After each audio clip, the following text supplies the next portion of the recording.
Batman rattles the rusty gates of Arkham until the chains holding the gate together snap apart. The rain continues to pour atop of him, drenching his cape and increasing its weight as it drags him backwards. He continues forward, past the front gates, past the sign warning any intruders from entering the property, all the way up to the front steps and the antiquated door covered in red. He opens the door and enters the open area. Shadows consume the rooms except for the small fractions of light peering through the dusty windows. Everywhere Batman looks are more hallways, scattered stairways, and doors to who knows where. The red stains of rust running through every inch of the dilapidated structure. As Batman makes his way through the halls and up the stairs, he finds an old picture of his mother from her childhood. The look in her eyes, a silent desperation, yearning for change. The memory from his own childhood rang in his head once again. Promise me you'll never go inside, okay? Bad things happen here. Outside, detectives Jim Gordon and Harvey Bullock arrive on scene. X said the mayor has a handyman they call the birthday boy. Some serial killer on his payroll. He has your daughter, and he hangs out in Arkham. Jim draws his pistol and makes his way through the open gates in front of the residence. Harvey attempts to stop Jim, stating that they should call for backup. So we can what? Have them tell the mayor we're here? Have them warn this killer? I'm not waiting for anything. Okay. Just don't point the gun at me, right? I'm on your side. You're on my side? This is your damn fault. Jim stomps into the building and Harvey trails close behind. Place is laid out as crazy as your streets, Harvey states before he becomes quickly captivated by a map of Gotham City from 1712. The same people who built this house built Gotham, the Arkhams.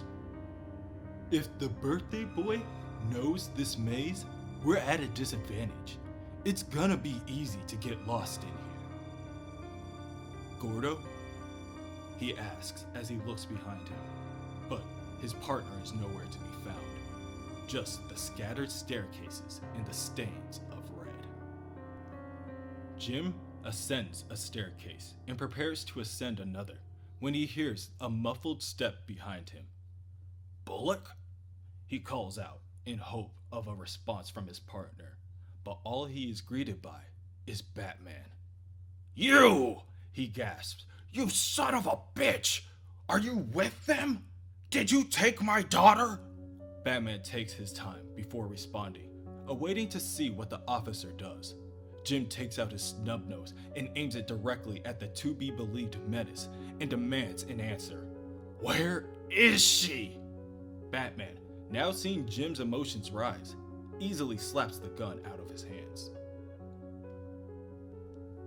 I don't know anything about your daughter, Batman tells him while attempting to grapple Jim. Gordon attempts to get out of Batman's grasp by flailing about. Jim slams his head backwards and it collides with Batman directly where he was previously hit by a brick, causing him to loosen his grip and wince in pain. Jim throws an easily telegraphed punch with his right hand. My daughter was kidnapped. She's being held here.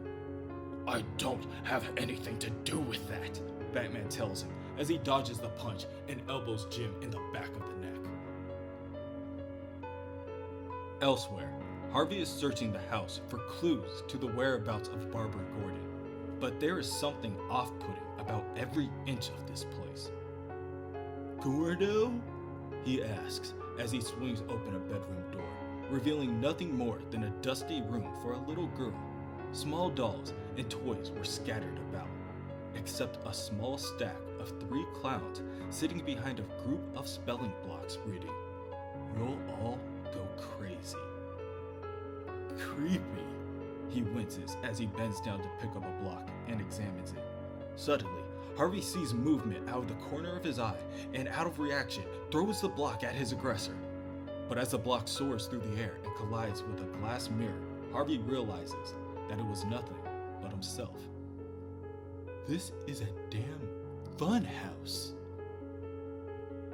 When, out of nowhere, the screams of a terrified Barbara Gordon echo throughout the building. Stay away from me! In the room, Barbara picks up one of the splintered pieces of wood and jams it into the birthday boy's leg, just barely inches above his kneecap.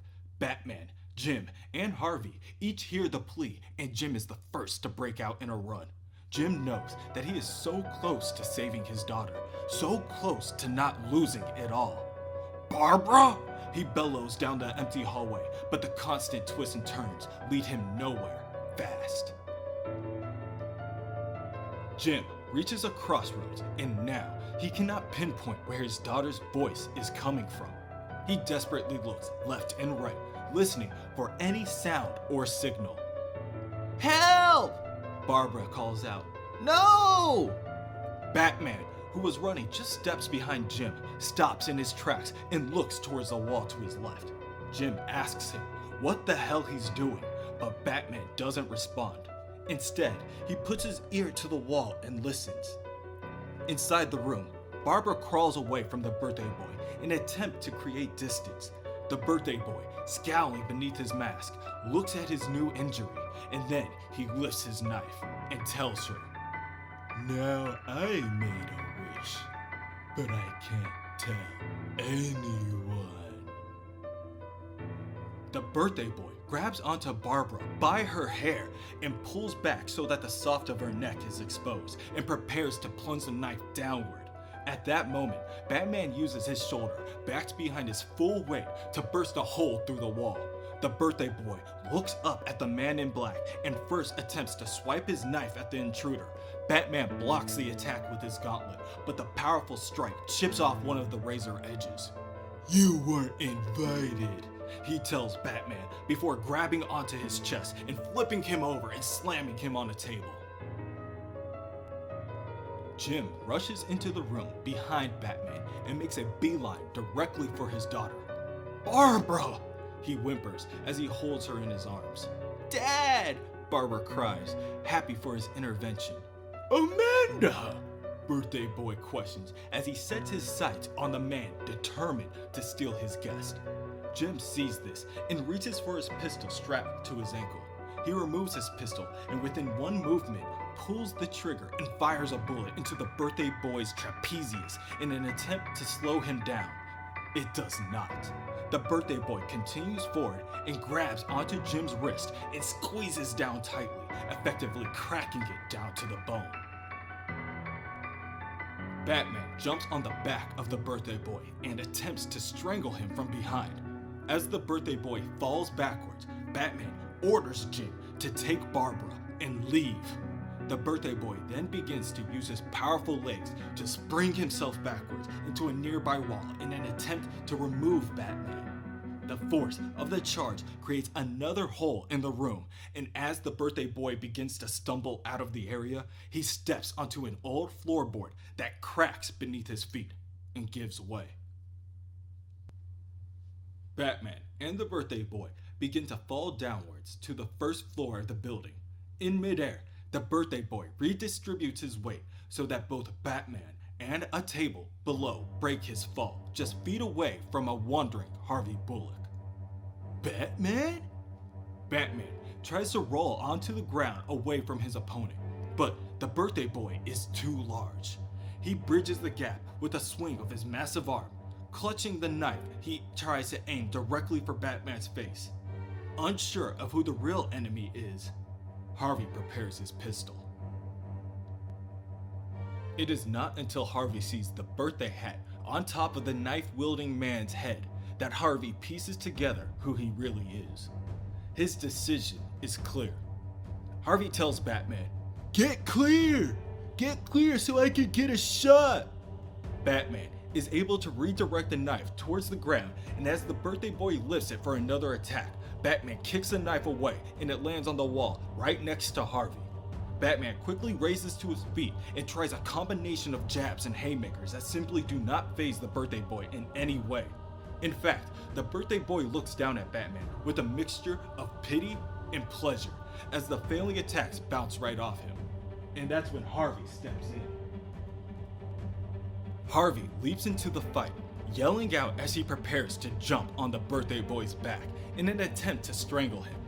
The birthday boy looks back, catches Harvey out of mid-air, and slams him into the ground, breaking the fragile wood and sending Harvey careening into the basement below. As Harvey wakes up, he attempts to get his bearings in the darkness around him. The only light in the entire room now shines from the hole made above him. Within the light, a purple glimmer. What is that? What? Harvey pushes himself up as he examines what he finds to be a child's shoe. He pulls out his lighter to get a view of the rest of the room, and he sees it. The panic within him begins to swell as Harvey drops the lighter and pushes himself backwards. He falls and catches himself using his arms, and in a desperate attempt to distance himself from what he just saw, he uses them to walk as well. Now using his hands to be his guide, Harvey presses down on the ground behind him and is greeted by a small crack. To his horror, he sees the now broken arm of a little girl in pink pajamas, covered in blood and dust, and under his fingertip, a small, greasy wrapper, already ripped and discarded like trash. Harvey's howl in terror pierces the air around him. "Get out," he says as he runs for the stairwell. "We all have to get out." Upstairs, the birthday boy grabs Batman by his cape and pulls him backwards. "A cape?" he asks, unsure of why someone would wear something that gives them such an obvious disadvantage. Batman manages to reach a nearby chair in the room and vaults backwards, flipping over the birthday boy and effectively wrapping his cape around the birthday boy's head, strangling him. "A weapon," Batman tells him as he pulls back on his cape. The birthday boy gasps and scratches at the wrapping around his face, but in the end, he falls the same as any other. The birthday boy crashes to the ground, and the force of the shock causes an echo to reach the far corners of the building. Harvey sits on the broken staircase, unable to leave the basement. He begins to spiral within his own mind, unable to accept what he just witnessed.